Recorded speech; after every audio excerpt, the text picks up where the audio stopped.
हर हर महादेव। दोस्तों कैसे हैं आप लोग। कल की भगवान को भी होगी छोटी छोटी चीजों की इच्छा। कैसा लगेगा आपको अगर मैं आपसे कहूं कि कल की भगवान की भी इच्छाएं वैसे ही होंगी जैसे एक आम मानव की होती हैं। अगर मैं आपसे कहूं कि कल की भगवान की भी ये इच्छा होगी कि मेरा एक छोटा सा अच्छा सा प्यारा सा घर हो।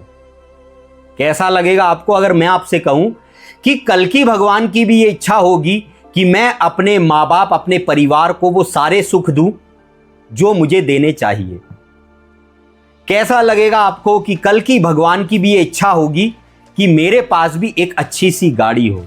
कैसा लगेगा आपको कि अगर मैं कहूं कि कल की भगवान की भी ये सारी इच्छाएं होंगी जैसी एक आम मानव की होती हैं।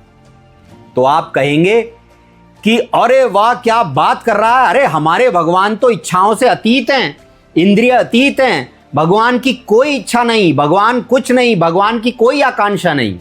ये बात सत्य है कि भगवान की कोई आकांक्षा नहीं, भगवान की कोई इच्छा नहीं, लेकिन वो निराकार भगवान है जिसकी कोई इच्छा नहीं, जो अविनाशी है, जो अजन्मा है, जो कभी मां के गर्भ से नहीं आता, वो निराकार ईश्वर जिसके कबीर पुजारी थे। लेकिन जब भगवान मानव रूप में आते हैं तो उनकी भी वो सारी इच्छाएं होती हैं जो एक तुच्छ मानव की होती हैं। क्योंकि भगवान जब मानव रूप में आते हैं तो केवल एक मानव बनकर नहीं आते, वो एक तुच्छ मानव बनकर आते हैं। यानी आज के समय में मानव किसको बोला जाएगा? जो नॉर्मल खाते पीते घर का आदमी, उसे मानव कह देंगे। लेकिन मैं आपसे कह रहा हूं वो तुच्छ मानव बनकर आएंगे। भगवान को भी जब आना पड़ता है तो ये भी एक तुच्छ मानव बन जाते हैं और इनकी भी सारी इच्छाएं होती हैं, सब चीजें वैसी होती हैं जैसी एक इंसान की होती हैं। रावण ने राम जी को कितनी बार कहा कि तू तुच्छ मानव है, तू मेरा क्या कर सकता है, मुझे तो वरदान है, तू मेरा क्या कर सकता है। कितनी बार बोलता था तुच्छ मानव है। क्योंकि मेरे दोस्त, जब भी भगवान मानव रूप में जन्म लेकर आते हैं तो ये एक तुच्छ मानव बनकर आते हैं। मतलब मानवों में भी अपना स्तर इतना नीचा कर लेते हैं, अपना स्टेटस इतना नीचा कर लेते हैं कि उनकी कोई कदर ही नहीं करता, उनको कोई वैल्यू ही नहीं देता। कबीर साहब क्या थे? राजा महाराजाओं का समय था, एक नॉर्मल से जुलाहे। गुरु नानक देव जी क्या थे? एक नॉर्मल से आदमी। हमारे जितने भी महापुरुष थे वो क्या थे? एक नॉर्मल से आदमी। क्योंकि भगवान जब मानव रूप में आते हैं तो एक तुच्छ मानव के रूप में धरती पर आते हैं। लड़ाई अवतारों की कहीं बाहर आकाश में नहीं हो रही होती, इच्छाओं का युद्ध होता है। जब मानव रूप में भगवान आते हैं तो इन्हें अपने काम क्रोध लोभ मोह अहंकार को वश में करना होता है। इनके सामने ऐसी ऐसी परिस्थितियां आती हैं, इन्हें लालच दिया जाता है, सब कुछ दिया जाता है, पर ये अपने सत्य पर रहते हैं। इस तरह युग बदलते हैं, इस तरह कलयुग का नाश होता है। ये कोई बाहरी युद्ध नहीं चल रहा है, ये युद्ध कल की भगवान के नित्य दिन में चल रहा है। रोज उनके सामने दो पक्ष रखे जाते हैं, एक सही और एक गलत, और यह देखने की कोशिश होती है कि ये किनका चुनाव करते हैं। तो जैसे एक आम मानव की इच्छा होती है, ऐसे ही कल की भगवान की भी सारी इच्छाएं होंगी, बशर्ते उनकी इच्छाएं ऐसी नहीं होंगी जैसे एक आज के एक नॉर्मल मानव की हैं। उनकी इच्छाएं बड़ी सीमित होंगी, और दूसरे शब्दों में कहूं तो उनकी इच्छा खुद के लिए नहीं होगी, पर उनकी भी ये इच्छा होगी कि यार मेरा परिवार सुखी रहे, मेरा परिवार भूखा ना मरे, मेरे परिवार को वो हर सुख मिले जो सबको मिलता है। मैं भी अपने माँ बाप का नाम रोशन करूं, मैं भी अपने माँ बाप के लिए ये करूं, मैं भी अपने भाई की मदद करूं, मैं भी अपनी बहन की मदद करूं। जैसे एक आम मानव की सोच होती है, ऐसे ही कल की भगवान की भी होगी।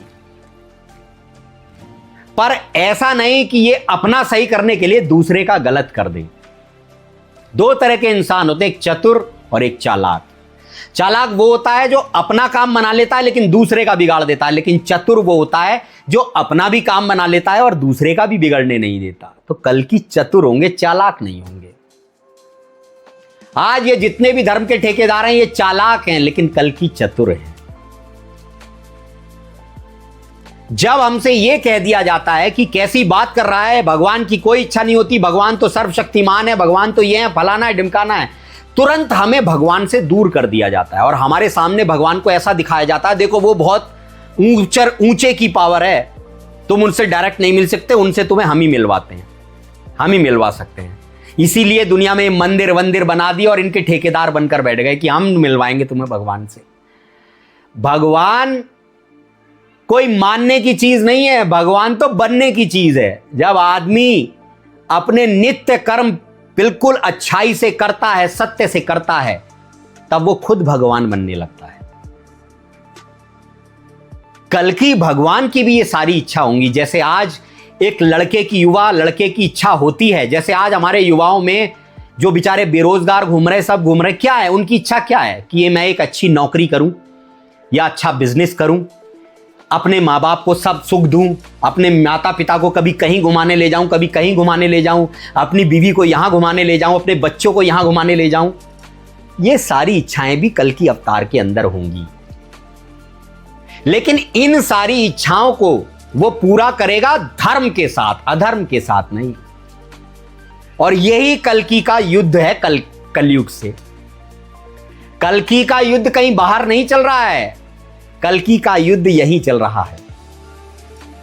कल्कि को भी चीजें चाहिए, पैसा चाहिए, खर्चा चाहिए, पानी चाहिए। ये बात अलग है कि राम मंदिर और फलाने मंदिरों में लोग नोट बांट रहे हैं और पैसा चोरी होके सब खा दे रहे हैं और भगवान की जेब खाली है। कल्कि को भी सब चाहिए, पर इतना जैसे कबीर को चाहिए था।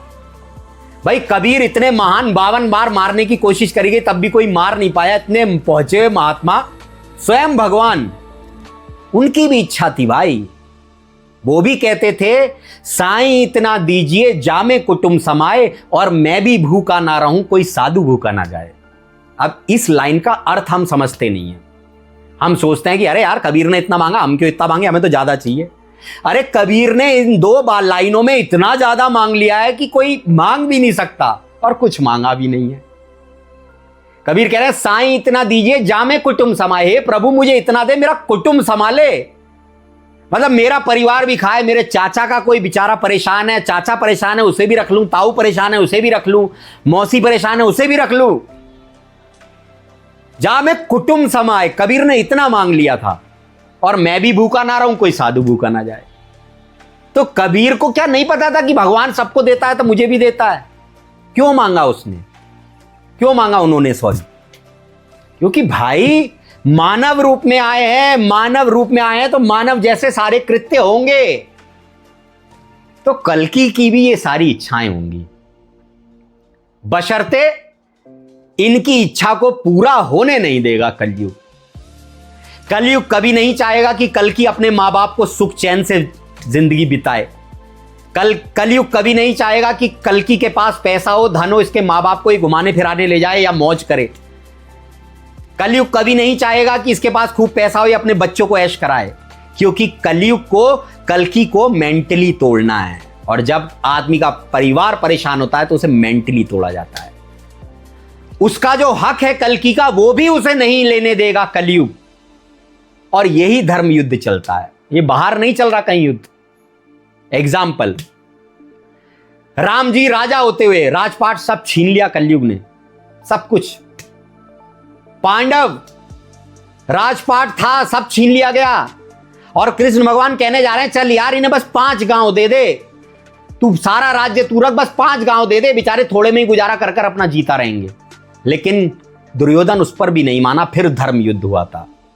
ऐसे ही आज कल्कि कह रहे हैं, मुझे दुनिया भर की दौलत नहीं चाहिए दोस्त, मुझे बस इतना दे दे मैं अपने परिवार का पालन पोषण अच्छे से कर सकूं। कोई ये ना कहे कि मैं भक्ति के रास्ते पर पड़ा तो मैंने सब कुछ खो दिया।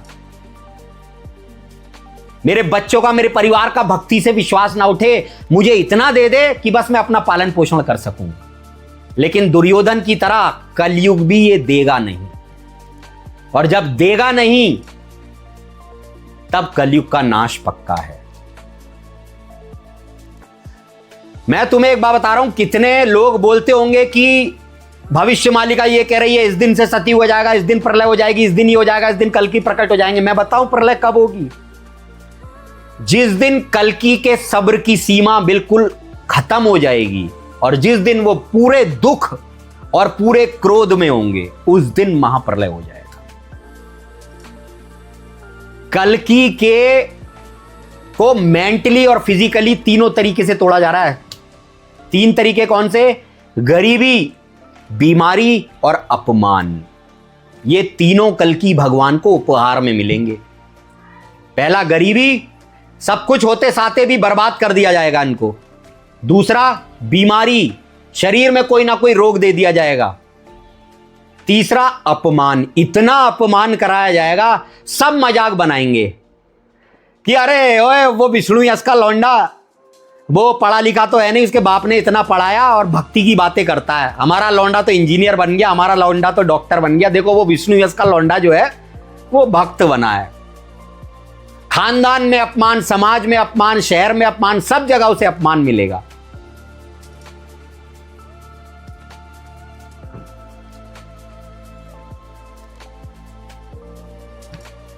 सब जगह से अपमान।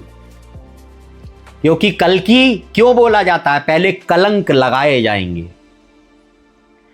और जब कल्कि सबके सामने उजागर हो जाएंगे, पूरी दुनिया कल्कि को मानने लगेगी, तब कलंक कोई सिद्ध नहीं होगा। तब बोला जाता है कल्कि अवतार को ही निष्कलंक अवतार, की इस अवतार पर कोई कलंक नहीं है, कि तुम लोग इसके बारे में ऐसा ऐसा कहते थे लेकिन ये बंदा ऐसा नहीं है। तो आज के वीडियो का सार यही है दोस्त, आपके जैसे ही कल्कि हैं। सत्य पर चलकर ही आदमी राम बन जाता है, कृष्ण बन जाता है, कल्कि बन जाता है। कल्कि वो पहला आध्यात्मिक गुरु होगा जो किसी को चेला नहीं बनाएगा। कल्कि सबको कल्कि बना देंगे। कल्कि वो नहीं जो तुम्हें अपनी सुपर पावर दिखाएगा। कल्कि कभी अपनी सुपर पावर नहीं दिखाएगा। कल्कि तुम्हें तुम्हारी सुपर पावर दिखाएगा कि तुम कितने पावरफुल हो। वो कहेगा अरे तू मुझसे भी ज्यादा पावरफुल है, तू कर तो सही। तो वीडियो अच्छा लगा हो तो चैनल को सब्सक्राइब करें, वीडियो को लाइक करें, वीडियो को शेयर करें, हमारे चैनल को सपोर्ट करें। हर हर महादेव।